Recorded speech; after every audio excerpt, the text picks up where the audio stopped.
کسی جانور پر اس کے اسکین پر اگر اللہ کا نام لکھا ہوا ہوتا ہے تو بہت سارے لوگ ہزاروں کے جانور لاکھوں میں خریدتے ہیں صرف اس اللہ نام لکھا ہونے کی وجہ سے.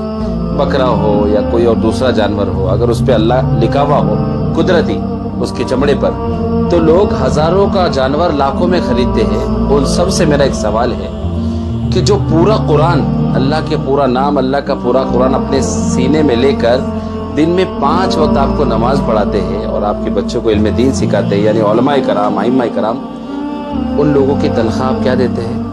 5,000، 7,000، 8,000. میں بہت سارے علماء سے مل کر اس درد کو بیان کر رہا ہوں کہ آج بھی ہمارے شہر میں، ہمارے ضلع میں ایسے علماء ہیں جو سالوں سے امامت کے فرائض کو انجام دے رہے ہیں اور آج تک ان کی تنخواہ ہے 5,000، 7,000. اور ایسے بہت سارے علماء سے میں مل کر آیا ہوں کہ پورا لاک ڈاؤن میں بھی ان کی تنخواہ کبھی آگے کبھی پیچھے، کسی کی 3 مہینے باقی، کسی کے 4 مہینے باقی، کسی کے 5 مہینے باقی. آپ سب سے میری ہاتھ جوڑ کر بہت ادب کے ساتھ اور دل سے، بہت کڑن اور تکلیف کے ساتھ درخواست ہے، اپنے مسجد کے امام کا، ائمہ کا، حفاظ کا، اپنے بچوں کو پڑھانے والے حافظ صاحب کا، مکتب میں پڑھانے والے استاذ کا زیادہ سے زیادہ خیال رکھیں.